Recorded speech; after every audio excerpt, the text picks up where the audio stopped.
Hola amigos, soy el doctor Rodolfo Flores, asesor nutricional y deportivo de Universe Nutrition.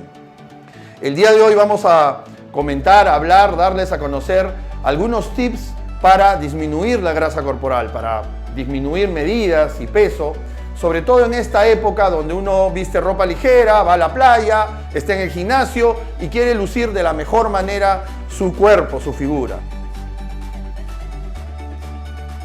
Lo básico, aunque parezca mentira, es conocer su peso y su índice de masa grasa. Muchas personas no lo hacen, no lo conocen. Y esto es importante para a partir de ahí medir los progresos, pautar la evolución de esta pérdida de grasa en función a una medida basal, ¿no es cierto? Eso es lo más importante. Lo otro es conocer lo básico de nutrición. ¿Cuáles son los carbohidratos complejos, los carbohidratos simples? Qué contienen y saber cuáles son las proteínas, por ejemplo, que son necesarias cuando uno hace actividad física o está en el gimnasio, cuáles son las proteínas que tienen más o menos grasa. Eso yo diría que es importante conocer.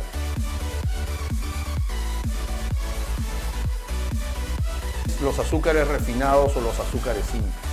Si bien es cierto, en ciertos momentos es importante tener un aporte de glucosa instantáneo, sobre todo después de entrenar con cargas, ¿no? En un entrenamiento intenso. Básicamente, los carbohidratos simples, los dulces, los azúcares refinados, ¿no es cierto?, lo que hacen es generar un gran pico de insulina. Este pico de insulina, que es una hormona que procesa los carbohidratos, ¿no es cierto?, hace que una parte de ellos sean formados como grasa, porque la insulina sale de una manera no controlada, una parte genera la absorción, asimilación de carbohidratos y la otra genera la formación de grasa. Es por eso que no solo se engorda comiendo grasa, sino también azúcares simples o carbohidratos simples.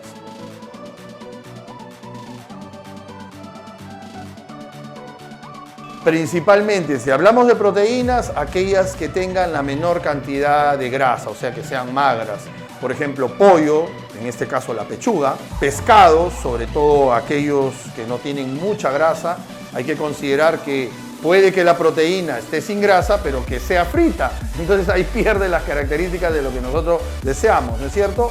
Básicamente, en cuanto a la parte proteica animal, es pollo, pavo, pescado, ¿no?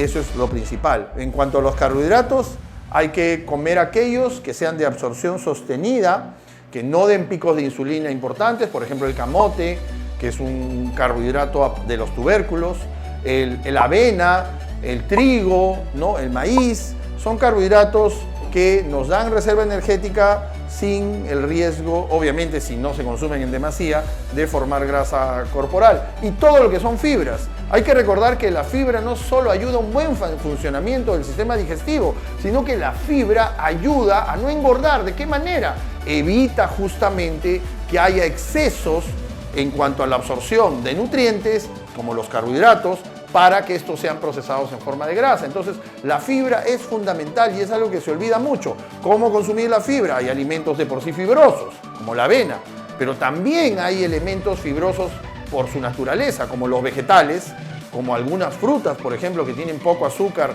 más agua y mucha fibra, digamos el melón, la sandía, ¿no es cierto?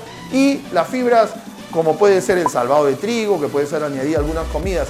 Es importantísimo el consumo de fibras para regular la digestión y además para que la absorción sea más lenta, sostenida y no dé riesgo de asimilar los alimentos como grasa, ¿no?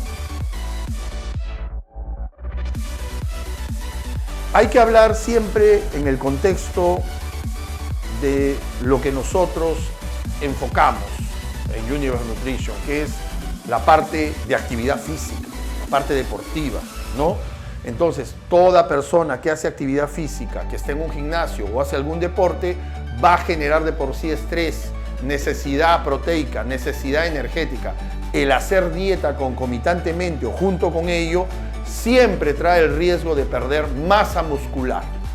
Entonces, no se trata de comer menos, sino de comer bien, ¿ok? Uno puede comer menos y engordar, ¿no es cierto? Es decir, escogiendo alimentos muy grasosos en poca cantidad o alimentos como carbohidratos refinados en poca cantidad, yo puedo engordar. O sea, no se trata de comer menos, sino comer bien a través de una distribución racional y lógica de las comidas, acompañadas de una actividad física saludable, ¿no? Para ello. Que ese es un camino seguro a perder masa muscular, a sobreentrenarse, a la fatiga energética. Entonces, no es un buen negocio hacerlo. Yo conozco personas que entrenan en las noches, hacen un entrenamiento regular, con cierto esfuerzo, y dicen, llego a mi casa y solo tomo agua o solo tomo una ensalada porque es de noche y voy a engordar. Pero no tienen en cuenta de que al entrenar se abre un universo dentro del cuerpo de necesidad energética compensatoria. Entonces, entrenemos en cualquier momento del día. Una alimentación posterior que sea saludable y nutricionalmente correcta va a ser pertinente. O sea, esas personas que obvian algunas comidas, ni más ni menos van a perder masa muscular y obviamente peso, pero no a partir de la grasa, sino del músculo y de la reserva energética. Van a perder glucógeno también dentro del músculo. En general, su ritmo de vida va a decrecer en cuanto a actividad, ¿no? Va a estar permanentemente cansado, fatigado, va a tener exceso de sueño, va a estar de mal humor, irritable, y es el camino seguro para que nuestro sistema inmunológico funcione mal. Se va a enfermar más. Entonces, no es un buen negocio, repito, el dejar de comer o hacer una alimentación pobre en general con el fin de bajar rápido de peso. Muy buena pregunta. La alimentación tiene parámetros también de acuerdo a nuestro gasto metabólico. Hay que recordar que normalmente en las primeras horas del día nuestro metabolismo aumenta, luego a inicios de la tarde decrece, luego nuevamente sube y ya como para dormir, para prepararnos para el reposo, decrece o disminuye. El entrenamiento activa el metabolismo, un entrenamiento con cargas, buen entrenamiento de piernas en la noche va a justificar la nutrición posterior a base de carbohidratos y proteínas de manera racional. Sin embargo, hay personas que entrenan en la mañana y en la noche, por ejemplo, comen de manera abundante guiados por el hambre. El hambre es una sensación que a veces no es algo correcto seguir, ¿no? En ese momento, de repente, si tienen hambre es porque han hecho algún tipo de alimentación equivocada durante el día. Por lo tanto, deberían comer más fibra, más vegetales, más agua y evitar el exceso de carbohidratos. ¿Qué pasa si yo como gran cantidad de carbohidratos en la noche sin justificación? Porque he dejado de comer durante el día, porque he estado ocupado, porque he estado haciendo diferentes actividades. El cuerpo que se prepara para dormir, que baja su índice metabólico, lo que va a hacer es ese alimento reservarlo. ¿Cómo? Como grasa. Entonces es un camino seguro a engordar.